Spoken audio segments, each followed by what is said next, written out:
Hello friends, कैसे हैं आप? हिंदी साहित्य की इस क्लास में आपका बहुत बहुत स्वागत है, जहां पर हम आचार्य शुक्ल द्वारा लिखित हिंदी साहित्य का इतिहास विस्तार पूर्वक पढ़ते हैं। फ्रेंड्स, इस क्रम में अब हम आधुनिक काल की नई काव्यधारा के अंतर्गत छायावादी कवियों को पढ़ रहे हैं। प्रसाद जी को हम पढ़ चुके हैं और पिछले वीडियो में हमने पंत जी को भी पढ़ा था। उसी के आगे से आज हम पढ़ने वाले हैं। फ्रेंड्स, इस पुस्तक के सभी वीडियो चैनल पर उपलब्ध हैं। अगर आपने नहीं देखे हैं तो जाकर देख सकते हैं और अपने नोट्स वगैरह बनाने के साथ साथ अपना डीपली अध्ययन भी कर सकते हैं। अपने हिंदी साहित्य पढ़ने वाले फ्रेंड्स को शेयर भी कर सकते हैं अगर वो किसी भी एग्ज़ाम की तैयारी हिंदी साहित्य से कर रहे हैं। आइए देखते हैं पंत जी के विषय में आगे। पिछले वीडियो में हमने पंत जी के वीणा और ग्रंथि नामक काव्यों के विषय में पढ़ा था और उससे आगे हम पढ़ने वाले हैं आज। पल्लव में रहस्यात्मक रचनाएं हैं स्वप्न और मौन निमंत्रण। पल्लव नामक जो संग्रह है, इसमें स्वप्न और मौन निमंत्रण नामक जो रचनाएं हैं वे रहस्यात्मक हैं। तो पल्लव में कौन कौन सी रचनाएं हैं? स्वप्न और मौन निमंत्रण किस संग्रह में है? पल्लव में है। और ये रचनाएं किस प्रकार की हैं?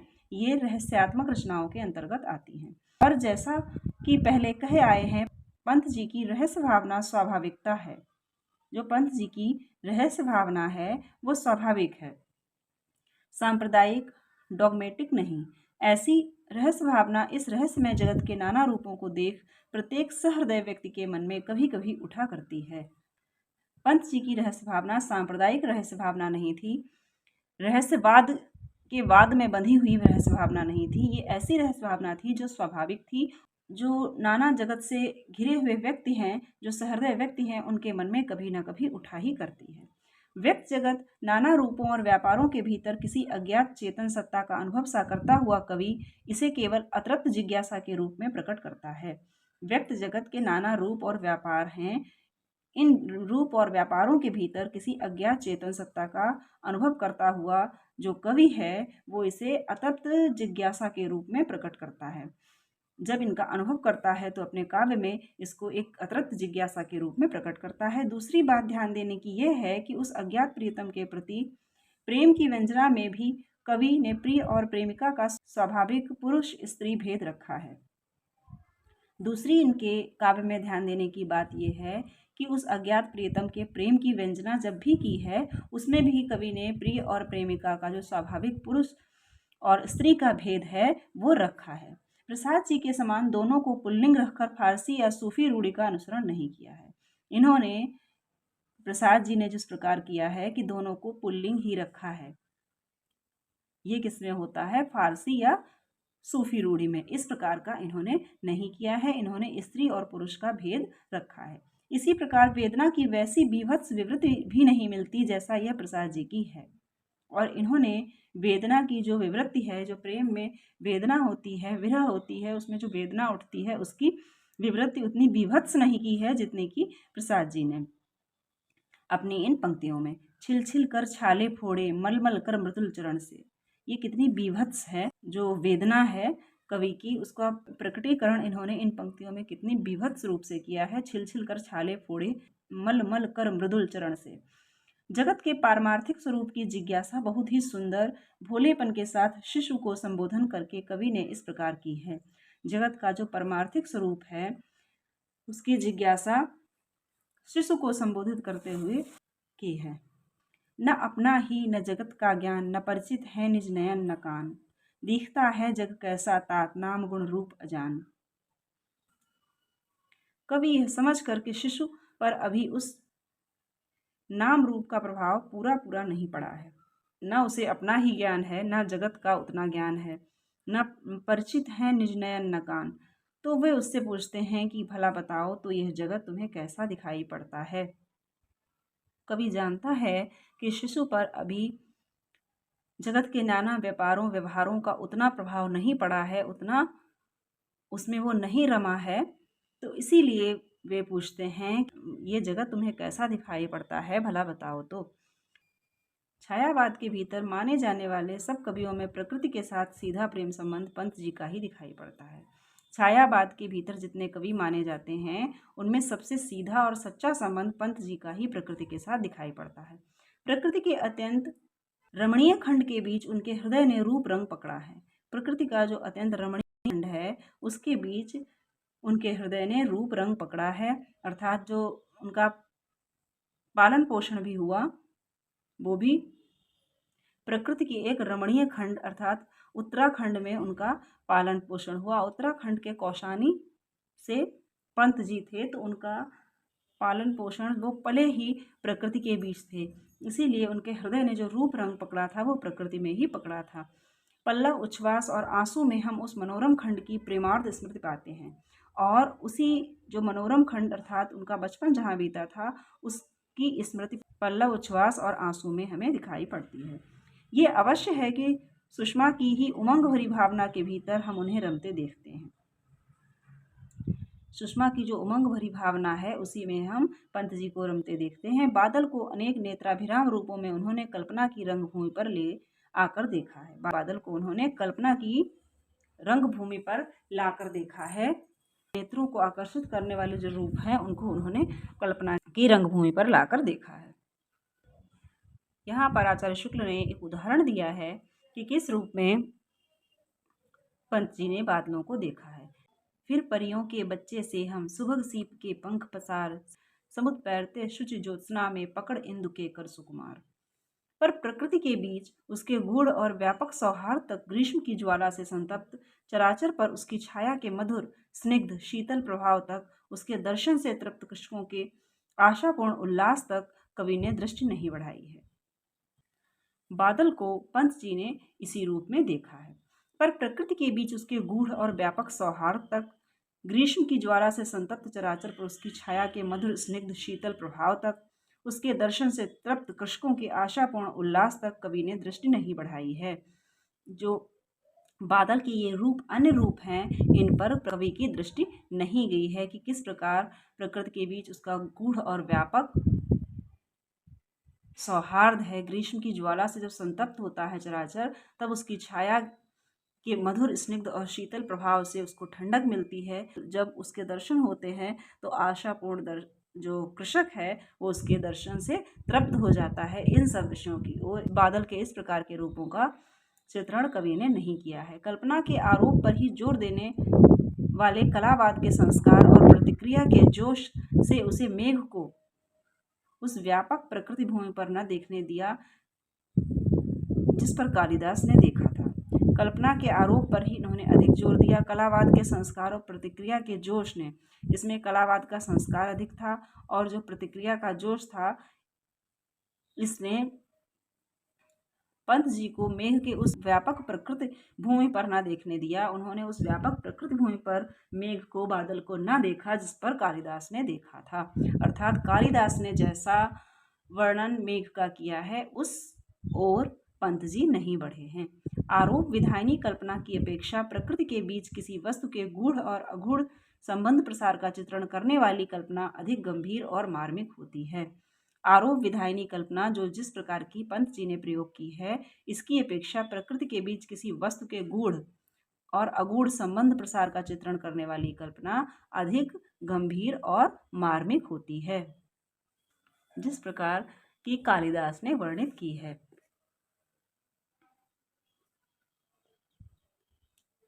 साम्य का आरोप भी निसंदेह एक बड़ा विशाल सिद्धांत लेकर काव्य में चला है। साम्य का आरोप, इसका भी अपना एक विशाल सिद्धांत है काव्य में। वह जगत के अनंत रूपों या व्यापारों के बीच फैले हुए उन मोटे और महीन संबंध सूत्रों की झलक सी दिखाकर नर सत्ता के सूनेपन का भाव दूर करता है। वह जगत के जो नाना रूप व्यापार हैं, इसमें जो छोटे मोटे संबंध सूत्र फैले हुए हैं, इन संबंध सूत्रों की झलक सी दिखलाता है, जिससे कि जो नर सत्ता है, जो मानवीय सत्ता है, उसका सूनापन दूर होता है। अखिल सत्ता के एकत्व की आनंदमयी भावना जगाकर हमारे हृदय का बंधन खोलता है।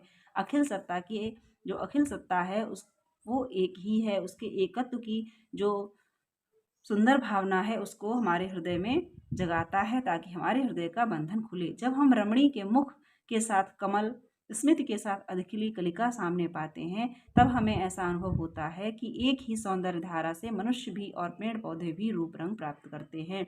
तब साम्य या एकत्व का भाव जो है वो जागृत हो जाता है। हमको ये प्रतीत होता है कि एक एक ही सौंदर्य धारा से मनुष्य और पेड़ पौधे सभी रूप रंग प्राप्त करते हैं, उसी सौंदर्य धारा से दोनों बंधे हुए हैं। यहीं तक नहीं, भाषा ने व्यवहार की सुगमता के लिए अलग अलग शब्द रचकर जो भेद खड़े किए हैं, वे भी कभी कभी इन आरोपों के सहारे थोड़ी देर के लिए हमारे मन से दूर हो जाते हैं। यदि किसी बड़े पेड़ के नीचे उसी के गिरे हुए बीजों से जमे हुए छोटे छोटे पौधों को हम आसपास खेलते उसके बच्चे कहें, तो आत्मीयता का भाव झलक जाएगा। ये साम्य जो है मानवीय सत्ता में आत्मीयता की भावना को जागृत करता है। जैसे जब बड़े पेड़ के बीज नीचे गिरते हैं, उनसे छोटे छोटे पौधे जन्म लेते हैं, तो उन्हें हम उस पेड़ के बच्चे कह सकते हैं। तो ये मानव से साम्य भी हो जाता है और प्रकृति से मनुष्य का एकत्व भी प्रदर्शित करता है और एक आत्मीयता की भावना जगाता है जब हम उन पौधों पर बच्चों का आरोप कर लेते हैं। कलावाद के प्रभाव से जिस सौंदर्यवाद का चलन यूरोप के काव्य क्षेत्र के भीतर हुआ, उसका पंत जी पर पूरा प्रभाव रहा। कलावाद के प्रभाव से सौंदर्यवाद का चलन जब यूरोप के काव्य क्षेत्र के भीतर हुआ, उसका भी पूरा प्रभाव पंत जी पर रहा है। उन्होंने स्पष्ट रूप से कई स्थानों पर सौंदर्य चयन को अपने जीवन की साधना कहा है और उन्होंने इसको स्वीकार भी किया है। कई स्थानों पर उन्होंने सौंदर्य चयन को अपने जीवन की साधना ही कहा है। धूल की ढेरी में अनजान छिपे हैं मेरे मधुमय गान, कुटिल कांटे हैं कहीं कठोर, जटिल तरुजाल है किसी और। सुमंदल चुन चुन कर निशिभोर, खोजना है अजानवा छोर, मेरा मधुकर कासा जीवन, कठिन कर्म है कोमल हे मन। उस समय तक कवि प्रकृति के केवल सुंदर मधुर पक्ष में अपने हृदय के कोमल और मधुर भावों के साथ लीन था। इस समय तक कवि सौंदर्य की खोज में था, सुंदर मधुर पक्ष अपने हृदय के कोमल भावों को खोज रहा था। कर्म मार्ग उसे कठोर ही कठोर दिखाई पड़ता था। कर्म सौंदर्य का साक्षात्कार उसे नहीं हुआ था। वो केवल सुंदर मधुर पक्ष में ही अपने हृदय के भावों को खोज रहा था। जो कर्म क्षेत्र है उन्हें कठोर दिखाई देता था और कर्म क्षेत्र में उन्होंने सौंदर्य नहीं खोजा था। कर्म क्षेत्र में उन्हें सौंदर्य का साक्षात्कार नहीं हुआ था।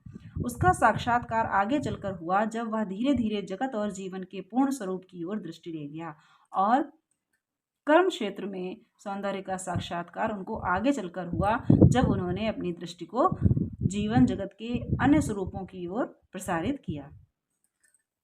पल्लव के अंत में पंत जी जगत के विषम परिवर्तन के नाना दृश्य सामने लाए हैं। पल्लव के अंत में पंत जी ने परिवर्तन में जगत के जो विषम दृश्य हैं उनको भी सामने रखा है। इसकी प्रेरणा शायद उन्हें व्यक्तिगत जीवन की किसी विषम स्थिति ने की है। इसकी प्रेरणा हो सकता है उनकी जीवन में कोई विषम परिस्थिति आई हो, उससे दो चार होने के बाद उन्हें इसकी प्रेरणा मिली हो। जगत की परिवर्तनशीलता मनुष्य जाति को चिरकाल से क्षुब्ध करती आ रही है। जो जगत की परिवर्तनशीलता है वो चिरकाल से ही मनुष्य को क्षुब्ध करती आ रही है। मनुष्य के लिए ये क्षोभ का विषय रहा है। परिवर्तन संसार का नियम है। यह बात स्वतः सिद्ध होने पर भी सहृदयों और कवियों का मर्म स्पर्श करती रही है कि परिवर्तन संसार का नियम है। ये बात स्वतः सिद्ध है, फिर भी ये सहृदयों कवियों आदि का मर्म स्पर्श करती रही है और इस पर उन्होंने अपने विचार व्यक्त किए हैं, करती रही है और करती रहेगी, क्योंकि इसका संबंध जीवन के नित्य स्वरूप से है। इसका संबंध, परिवर्तन का संबंध जीवन के नित्य स्वरूप से है। जीवन के व्यापक क्षेत्र में प्रवेश के कारण कवि कल्पना को कोमल, कठोर, मधुर, कटु, करुण, भयंकर कई प्रकार की भूमियों पर बहुत दूर तक एक संबद्ध धारा के रूप में चलना पड़ा है। कविता ने जीवन के क्षेत्र में जो व्यापक क्षेत्र है जीवन का, उसमें प्रवेश किया तो इस प्रकार की कोमल, कठोर, मधुर, कटु, करुण भावनाओं से काव्य का साक्षात्कार हुआ है और इन भूमियों पर भी काव्य बहुत दूर तक एक संबद्ध धारा के रूप में चला है। जहाँ कठोर और भयंकर, भव्य और विशाल तथा अधिक अर्थ समन्वित भावनाएं हैं, वहाँ कवि ने रोला छंद का सहारा लिया है। जहाँ कठोर, भयंकर, भव्य, विशाल तथा अर्थ समन्वित भावनाएं हैं, वहाँ इन्होंने रोला छंद का प्रयोग किया है पंत जी ने। पंत जी ने अपने, अब यहाँ से आपका क्वेश्चन भी बन सकता है, पंत जी ने कठोर, भयंकर, भव्य और विशाल भावनाओं को वर्णित करने के लिए किस छंद का प्रयोग किया है? तो इन कवि ने यहाँ पर रोला छंद का प्रयोग किया है। काव्य में चित्रमयी भाषा सर्वत्र अनिवार्य नहीं। सृष्टि के गूढ़ अगूढ़ मार्मिक तथ्यों के चयन द्वारा भी किसी भावना को मर्म स्पर्शी स्वरूप प्राप्त हो जाता है। जो चित्रमयी भाषा है, जो इस प्रकार की शैली छायावाद की विशेषता रही है, ये सभी जगह अनिवार्य नहीं है। सृष्टि के जो गूढ़ अगूढ़ मार्मिक तथ्यों का चयन जब होता है, इस चयन के द्वारा भी भावना को मर्म स्पर्शी स्वरूप प्राप्त हो जाता है। इसका अनुभव शायद पंत जी को इस एक धारा में चलने वाली लंबी कविता के भीतर हुआ। इसी से कहीं कहीं हम सीधे साधे रूप में चुने हुए मार्मिक तथ्यों का सहारा मात्र पाते हैं। इस लंबी कविता में इसी प्रकार का प्रयोग किया है। सीधे साधे रूप में इन्होंने मार्मिक तथ्यों का सहारा लिया है, मार्मिक तथ्यों का सहारा मात्र लिया है। तुम नृशंस नृप से जगती पर चढ़ अनियंत्रित, करते हो संस्कृति को उत्पीड़ित पदमर्दित। नग्न नगर कर भग्न भवन प्रतिमाएं खंडित, हर लेते हो विभव कला कौशल चिर संचित। आदि व्याधि बहुवृष्टिपात उत्पात अमंगल, वह निबाड़ भूकंप तुम्हारे विपुल सैन्य दल। चित्रमयी लाक्षणिक भाषा तथा रूपक आदि का भी बहुत ही सफल प्रयोग इस रचना के भीतर हुआ है। इस कविता में पंत जी ने लाक्षणिक भाषा तथा रूपकों का अत्यधिक सफल प्रयोग किया है। उसके द्वारा तीव्र मर्म वेदना जगाने वाली शक्ति की पूरी प्रतिष्ठा हुई है। इसमें तीव्र मर्म वेदना जगाने वाली जो शक्ति है, उसकी पूरी प्रतिष्ठा हुई है। इसके पढ़ने से पाठकों को मर्म वेदना का पूरा एहसास होता है। दो एक उदाहरण लीजिए। अरे निष्ठुर परिवर्तन, अहे वासुकि सहस्र फन। परिवर्तन और सहस्र फन को यहाँ पर एक साथ रखा है। अरे निष्ठुर परिवर्तन, अहे वासुकि सहस्र फन। लक्ष्य अलक्षित चरण तुम्हारे चिन्ह निरंतर, छोड़ रहे हैं जग के विक्षत वक्ष स्थल पर। शत शत फेनोच्छ्वसित स्फीत फूतकार भयंकर, घुमा रहे हैं घनाकार जगती का अंबर। मृत्यु तुम्हारा गरल दंत कंचुक कल्पांतर, अखिल विश्व ही विवर वक्र कुंडल दिगमंडल। तो यहाँ पर वासुकी और सहस्र फन का इन्होंने साम्य रूप प्रस्तुत किया है। मृदुल होठों का हिमजलहास, उड़ा जाता निश्वास समीर। सरल भावों का शरदाकाश, घेर लेते घन घिर गंभीर। विश्व में हे परिवर्तन, अतल से उमड़ अकूल अपार। मेघ से विपुलाकार, दिशावध में पल विविध प्रकार। अतल में मिलते तुम अधिकार। तो यहाँ पर आचार्य शुक्ल ने ये पंक्तियाँ, जो परिवर्तन नामक कविता है, उसी से उदाहरण स्वरूप यहाँ पर रखी हैं कि किस प्रकार इन्होंने लाक्षणिक भाषा और रूपकों आदि का प्रयोग किया है। पहले तो कवि लगातार सुख का दुख में, उत्थान का पतन में, उल्लास का विषाद में, सरस सुषमा का शुष्कता और म्लानता में परिवर्तन सामने ला लाकर हाहाकार का एक विश्वव्यापक स्वर सुनाता हुआ क्षोभ से भर जाता है। पहले कवि मार्मिक और विषादपूर्ण रूप है परिवर्तन का, वो सामने लाता है। फिर परिवर्तन के दूसरे पक्ष पर भी, दुख दशा से सुख दशा की प्राप्ति पर भी थोड़ा दृष्टिपात करके चिंतनोन्मुख होता है, और फिर ये परिवर्तन के दूसरे पक्ष की ओर भी दृष्टि ले जाते हैं और परिवर्तन को एक महाकरुण कांड के रूप में देखने के स्थान पर सुख दुख की उलझी हुई समस्या के रूप में देखते हैं। पहले तो परिवर्तन का जो एक पक्ष है, दुख ही दुख, उसको दिखाते हैं। फिर सुख दुख दोनों का समन्वित रूप परिवर्तन नामक कविता में प्रस्तुत किया जाता है, जिसकी पूर्ति इस व्यक्त जगत में नहीं हो सकती। जो एक सुख दुख की उलझी हुई समस्या है, जिसकी पूर्ति इस व्यक्त जगत में नहीं हो सकती, जिसका सारा रहस्य इस जीवन के उस पार ही खुल सकता है। आज का दुख कल का आह्लाद, और कल का सुख आज विषाद। समस्या स्वप्न गूढ़ संसार, पूर्ति जिसकी उस पार। तो आज का जो दुख है, कल आह्लाद भी हो सकता है, आनंद भी हो सकता है, और कल का जो सुख है वो आज का विषाद भी हो सकता है। तो सुख दुख की जो ये उलझन है, ये गूढ़ संसार में नहीं सुलझ सकती, इसकी पूर्ति उस पार ही हो सकती है, या अर्थात अव्यक्त जगत में ही इसकी गुत्थी खुल सकती है। इस प्रकार तात्विक दृष्टि से जगत के द्वंद्वात्मक विधान को समझकर कवि अपने मन को शांत करता है। और अगर तात्विक दृष्टि से देखा जाए तो ये जो संसार का द्वंद्वात्मक विधान है, इसको ही न समझने की बात कही गई है। इस सुख दुख को जगत का द्वंद्वात्मक विधान समझकर कवि अपने मन को शांत कर लेता है। मुदती नयन मृत्यु की रात, खोलती नवजीवन की प्रात। म्लान कुसुमों की मृदु मुस्कान, फलों में फलती फिर अम्लान। स्वीय कर्मों ही के अनुसार एक गुण फलता विविध प्रकार। कहीं राखी बनता सुकुमार, कहीं बेड़ी का भार। बिना दुख के सब सुख निस्सार, बिना आंसू के जीवन भार। दीन दुर्बल है रे संसार, इसी से क्षमा दया और प्यार। अंत में ये द्वंद्वात्मक विधान जगत का कार्य व्यापार है, इसको समझकर कवि अपने मन को शांत कर लेता है और अपने कर्मानुसार ही एक गुण जो है वो अनेक रूपों में फलित होता है, इसको वर्णित करते हैं। और जीवन के उद्देश्य का भी अनुभव करता है, और कवि इस प्रकार जीवन के उद्देश्य का भी अनुभव करता प्रतीत होता है। वेदना ही में तप कर प्राण, दमक दिखलाते स्वर्ण हुलास। जीवन का उद्देश्य क्या है कि वेदना में तप कर ही चमक कर बाहर निकलना। अलभ है इष्ट अतः अनमोल, साधना ही जीवन का मोल। तो जो ये वेदना है, जो जीवन का तपना है, वही साधना है। और उसके बाद जो चमक है, जो चमकते हैं हम, जो चमक हमें दिखलाई देती है, वो असल में ईश्वर प्राप्ति ही है। तो यही जीवन का उद्देश्य है, इसको भी कवि ने दिखलाया है।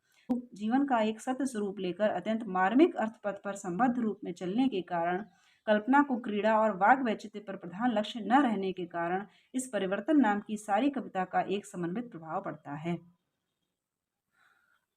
जीवन का एक सत्य स्वरूप लेकर मार्मिक अर्थ पथ पर कवि इस परिवर्तन नामक कविता में चले हैं।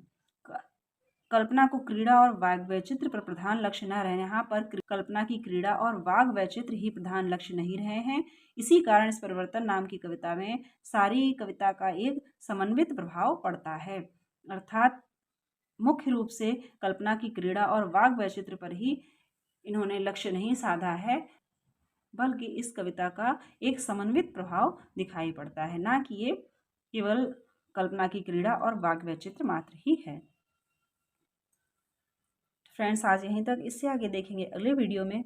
आपको वीडियो अच्छा लगा हो तो लाइक कर दीजिएगा, शेयर कर दीजिएगा, और अगर अभी तक चैनल को सब्सक्राइब नहीं किया है तो सब्सक्राइब करके बेल आइकन ज़रूर प्रेस कर दें, ताकि इसी प्रकार के वीडियोस आपको आगे भी मिलते रहें और ये पूरी श्रृंखला आप इसी तरह देख सकें। तो मिलते हैं अगले वीडियो में। स्वस्थ रहिए और मन लगाकर पढ़ते रहिए।